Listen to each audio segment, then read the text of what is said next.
Ya, baik, sekarang kita bersama ya Intan dengan Yang Mulia Dr. Andus Haji Ismuhadi bin Haji Abdullah. Assalamualaikum Doktor. Waalaikumsalam. Alhamdulillah, gembira dapat berjumpa dengan Doktor lagi ya. Ini kali kedua kita bersama ya. Wah, topik yang kita ketengahkan untuk hari ini menarik juga, keutamaan memberi iftar. Cuma tinggal seminggu saya lagi ya. Sepatutnya ini episod yang awal-awal ni supaya orang dapat merebut ya untuk memberikan iftar kepada orang lain. Tapi insya-Allah ada kesempatan lagi. Ada kesempatan. Alhamdulillah, berbaki seminggu saja lagi.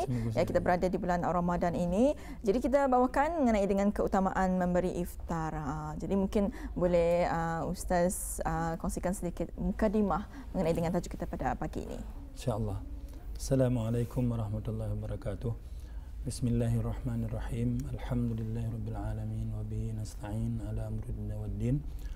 Wassalatu wassalamu ala asyrafil anbiya'i wal mursalin sayyidina Muhammad wa ala alihi wa sahbihi ajma'in. Alhamdulillah, syukur kata ni Wali Intan kata ni dapat bersama pada pagi ini dalam satu wawancara Ramadan yang diadakan pada setiap hari ya. Iya. Jadi kata ni pada kali ini membincangkan mengenai kelebihan ataupun keutamaan memberi iftar, iaitu memberi kalau bahasa kata ni sungkai, memberi makanan penyungkaian untuk orang-orang yang berbuka. Jadi bukan memberi makanan selepas tarawih ataupun atau lagi ceritanya tu. Ya, jadi ini bila orang sungkai dengan harta ataupun makanan yang kata ni berikan. Coba kata ni bayangkan berapa banyak pahala yang Allah SWT berikan kepada Ka'bah Duli dengan kurnia setiap tahun, kurnia kurma. Setiap orang yang memakan itu akan diganjarkan pahala oleh Allah Subhanahu wa taala.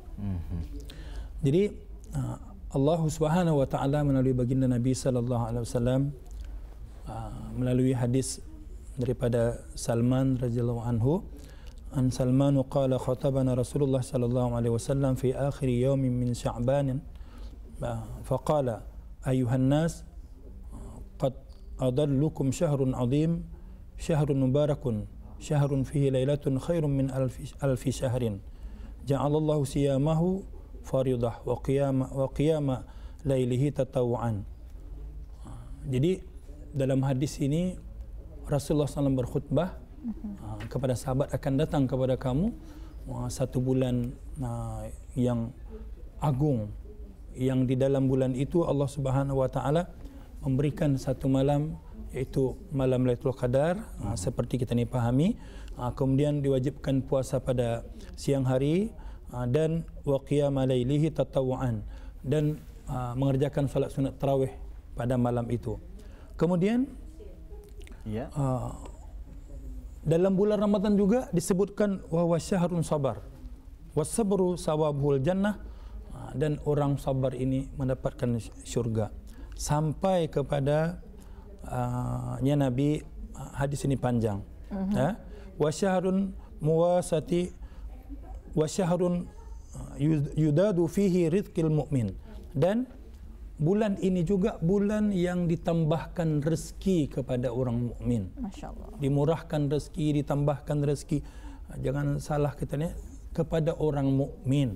Orang mukmin ini orang innamal mu'minuna alladzina idza dzukirallahu wajilat qulubuhum wa idza tuliyat alaihim ayatuhu zadatum imana. Itu orang, salah satu ciri orang mukmin. Orang mukmin orang yang penyembayang. Kalau ia hendak sembahyang bukan tahu orang mukmin.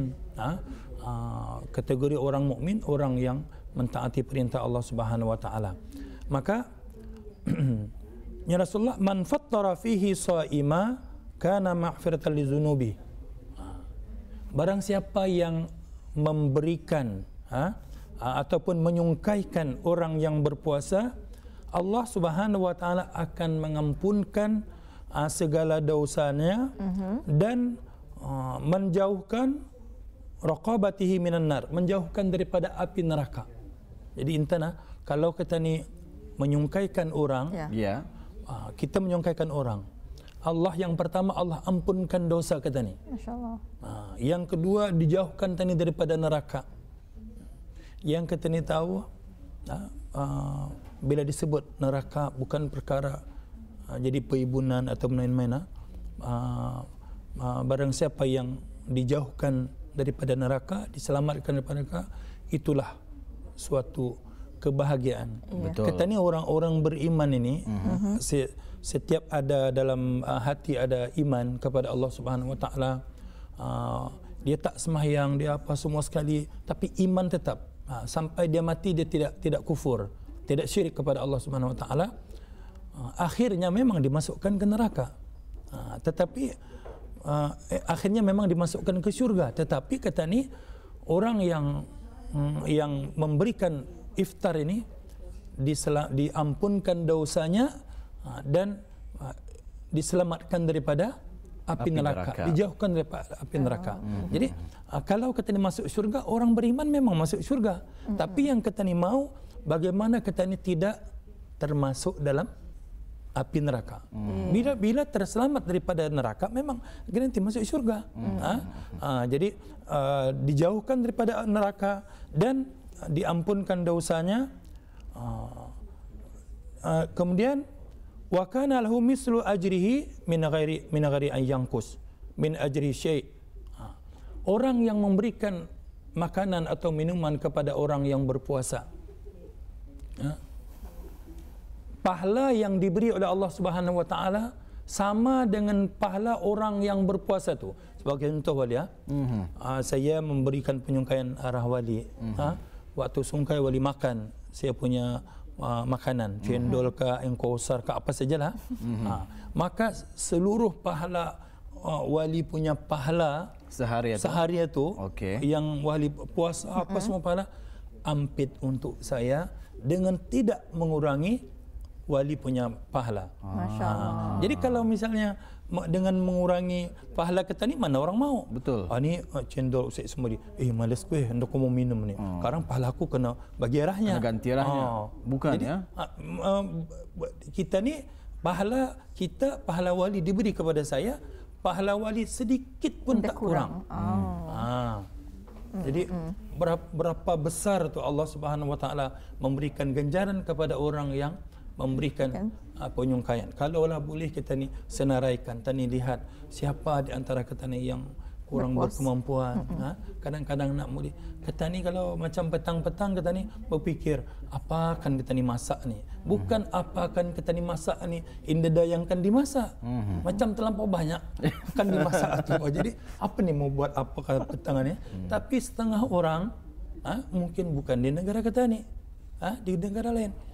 Ia fikir apa akan dimasak, bukan banyak choice atau pilihan, tapi indah ada, subhanallah, indah ada makanan. Tidak ada bahan yang akan dimasak. Lauk apa? Saya selalu wali menerima teks WhatsApp dan sebagainya. Orang-orang yang jauh daripada katanya di luar negara mengatakan, kami tidak ada untuk makan malam ni, tidak ada beras, tidak ada makanan, tidak ada duit kan dibeli, apalagi sedang COVID pada masa ini, perbatasan pergerakan dan sebagainya. Jadi kita ni terkenang bagaimana sedihnya orang di tempat lain dibandingkan dengan kita ni. Rahmat ya kita ni ya. Bukan lagi cukup tapi melebihi daripada cukup. Subhanallah. Macam-macam makanan. Mungkin bukan dari kita ni, dari orang yang mengantar, mengantar adik-beradik atau sepupu dan sebagainya, jiran dan sebagainya, mengantar. Kalau zaman dulu memang jadi budaya. Kalau zaman dulu memang jadi budaya. Orang masak, lebih sedikit. Kalau kamu masak makanan-makanan yang boleh tercium kepada jiran kamu, lebihkan kuahnya. Artinya bukan bukan artinya kata ni jangan kita ni masak daging lebihkan kuahnya untuk jiran kita hantar kuah. Bukan cuma tu. Ampiti dagingnya juga. Ampiti dagingnya. Orang dulu tu kebanyakan orang yang susah. Jadi artinya hadis itu kalau indah mampu kita ni ada daging pun kuah pun jadilah kan. Harumnya ada juga kan. Macam zaman Khalifah Umar bin Khattab, ketika Sayyidina Umar membawa segoni tepung, Aslam radhiyallahu anhu mengangkatnya Sayyidina Umar, jangan aku mengangkat sendiri, nanti di hadapan Allah bukan kau yang kena tanya, aku yang kena tanya. Dia datang mendatangi, ditanya, apa yang ibu masak katanya? Batu dimasak. Batu dimasak dengan, kalau batu tu kita campur perasa, serbuk perasa, nyaman je kuahnya. Di rumah ada serbuk perasa, batu kanya. Kenapa ibu masak batu? Beritahu kepada anak-anak supaya ia menunggu, ada rasa harapan menunggu makanan siap, ia tertidur. Jadi dia cakap kalaulah khalifah tahu keadaan semacam ini, padahal yang datang tu Sayyidina Umar, maka dia pun balik ambil tepung. Sayyidina Umar masak sendiri, ditiupkan apinya. Aslam kata, aku bersaksi melihat asap daripada janggutnya yang mulia Sayyidina Umar. Lepas masak diberikan makanan kepada kanak-kanak, sudah kenyang, happy, barulah Sayyidina Umar balik. Apa kata Sayyidina Umar, kalau kamu ke sana, ke tempatku, akan kau jumpa khalifah di sana. Dia. Jadi begitulah gambaran orang miskinnya orang dahulu. Dan ada juga di negara-negara lain sekarang ini yang seperti itu. Jadi makanya Allah SWT memberikan suatu motivasi sangat besar pahala menyungkaikan orang lain. Khususnya orang-orang fakir dan miskin kita ni cari. Kalau kita ni di Brunei, anda kira sama ada dia orang luar, orang dalam, yang penting orang Islam.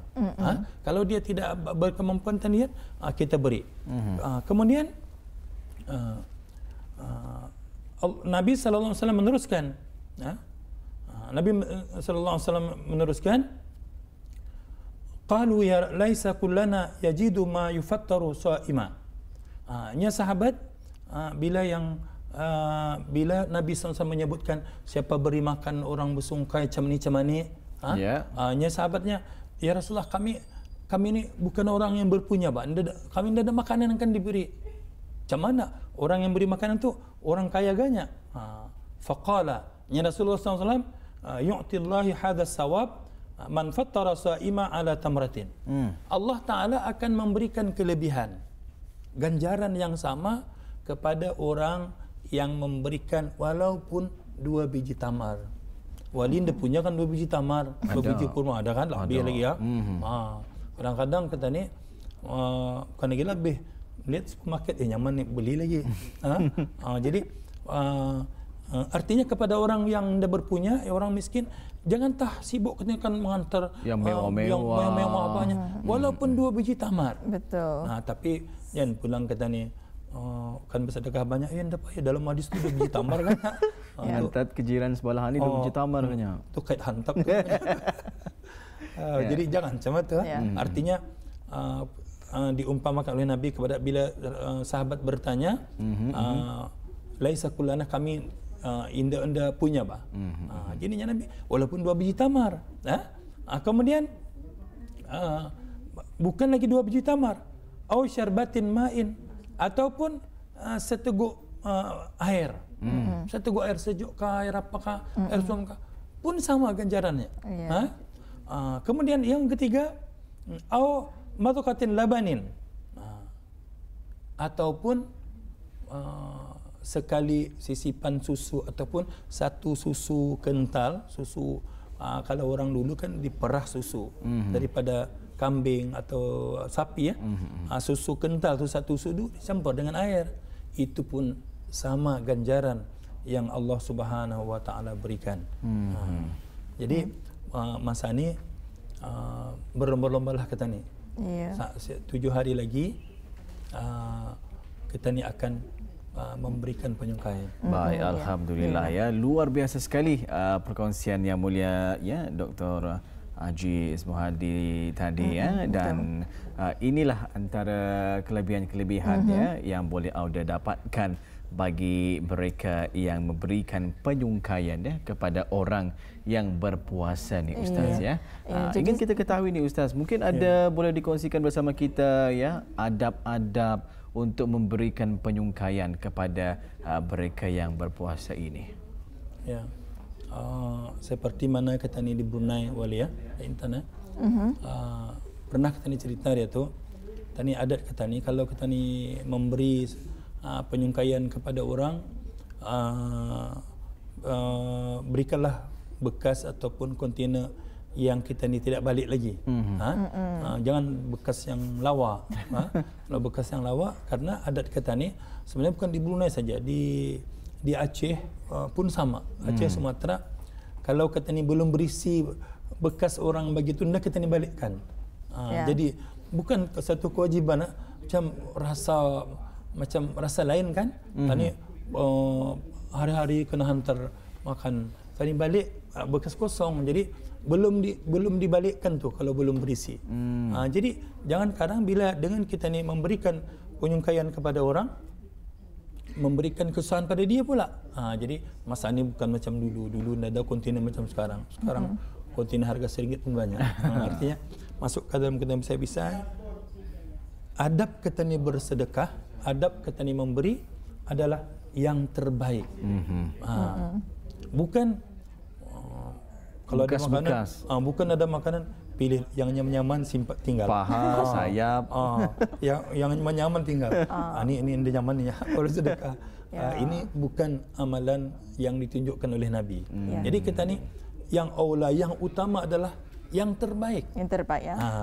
Kalau zaman Rasulullah dulu, bila orang yang menanam ada pulau buah, buah pertama tu yang diambil. Buah pertama, pokok durian buah pertama ambil sedekah. Allahumma barik lana fi samarina. Nabi mendoakan supaya ada keberkatan dalam buah itu. Kita ni yang sikit-sikit damit, yang kena gigit tupai itu yang kita ni beri. Jangan. Yang aula adalah itu adabnya. Yang terbaik. Sama juga kita ni memberikan contoh baju kan. Kita memberikan contoh baju. Sesuailah. Kalau wali suka pakai color apa? Kalau color merah anda berapa suka, merah tarang. Jangan bagi arah wali. Kalau aku bagi yang merah, aku guna ni merah ni. Bagi arah wali. Memang yang anda pakai. Ya pasti lagi sama orang lain. Jadi kita ni lihat orang itu. Yang kita bagi itu yang dipakai, yang boleh dipakai. Yang disukainya. Kemudian begitu juga yang memang banyak pahala kalau kita ni memberikan barang walaupun barang bekas. Barang bekas kan kita tidak pakai lagi. Alhamdulillah tadi di Brunei itu barang bekas itu bukan yang cuek-cuek sudah, masih baru keadaan baik. Masih baru keadaan baik. Jadi kita ni beri kepada orang. Kalau tidak ada yang baru, kalau ada yang baru kita beri yang baru. Begitu juga dengan pemakanan adabnya yang pertama, mesti yang baik. Jangan yang kan bangas kita beri. Orang tak mau, kita tak mau apalagi orang. Jadi cari yang baik, ataupun masa kita ni masak, jangan dikacau dulu. Ambil dulu awal-awal untuk sedekah, untuk hadiah dan sebagainya. Satu mangkok atau satu kontainer, yang lain untuk kita ni. Sama juga. Jadi yang terbaik kita ni beri.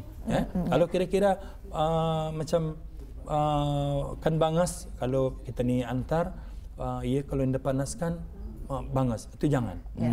Yang kedua, jangan kita ni sebut-sebut, jangan diungkit-ungkit, jangan sebut-sebut. Macam mengharap. Macam aku ada bagi tu tadi. Aku dalam sebulan ni kan 20 hari lebih aku hantar haji dan makanan itu. Tahu kita yang sama dia, tu kita kami bukan pulang mengharap, tapi mengharap tu bukan pulang mengharap. Kan habis puasa sekalipun dah kami merasa hanya makanannya. Jadi orang itu kalau dibalasilah, siapa suruh, bukan aku minta, kita menghantar, kami terimalah. Jadi kita ni kadang-kadang berbagai-bagai orang yang kita hantar itu, ia terbatas kemampuannya. Mungkin ia tidak masak di rumah, dia beli di kedai dan sebagainya. Anaknya ramai. Kalau dihantar, kalau kita ni hantar arah orang yang anaknya ramai, antar satu kontainer sikit, sian juga berebut karang anaknya. Jadi akhirnya lebih-lebihkan sedikit. Akhirnya anda diantar. Jadi yang kedua tadi, mesti kita ni jangan disebut-sebut. Jangan sebut-sebut pemberian kita ni kepada orang. Ikhlas karena Allah SWT. Sama seperti adabnya kita ni bersedekah, Ustaz ya. Jadi jangan kita ni sakit hati orang kita sebutkan tu lebih besar dosa daripada sedekah yang tadi berikan. Insyaallah. Jadi bila kita ni beri sedekah pada orang, jangan beritahu kepada orang lain, aku tu memberi sedekah. Jangan. Itu digambar Ustaz. Jadi kalau kita ni kadang-kadang syok juga anda diberitahunya. Coba tu. Kemudian yang selanjutnya sama-sama kita berdoa kepada Allah Subhanahu Wa Taala bila kita ni memberikan sesuatu perkara kepada seseorang supaya Allah terima. InsyaAllah. Allah terima sedekah kita ni dan Allah balas sesuai dengan keikhlasan kita ni. Karena harapan kita ni bukan ada lain. Barang siapa yang memberi makan kepada orang yang memerlukan makanan ketika di dunia, maka Allah akan memberikan makan ketika di akhirat.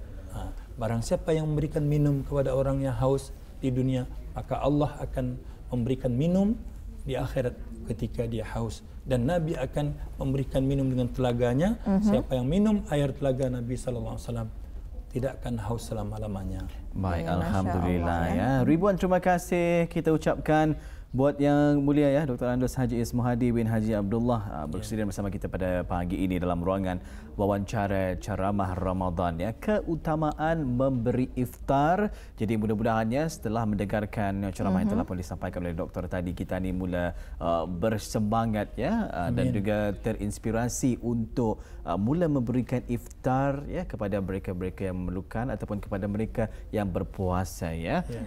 Kan kerana kita percaya banyak sekali kelebihan-kelebihan yang boleh Auda dapatkan walaupun kita ni sekarang sudah pun berada di penghujung-hujung bulan Ramadan tahun ini ya. Baik, ribuan terima kasih Yang Mulia Doktor. InsyaAllah bersama lagi di lain kesempatan. Assalamualaikum. Waalaikumsalam warahmatullahi wabarakatuh.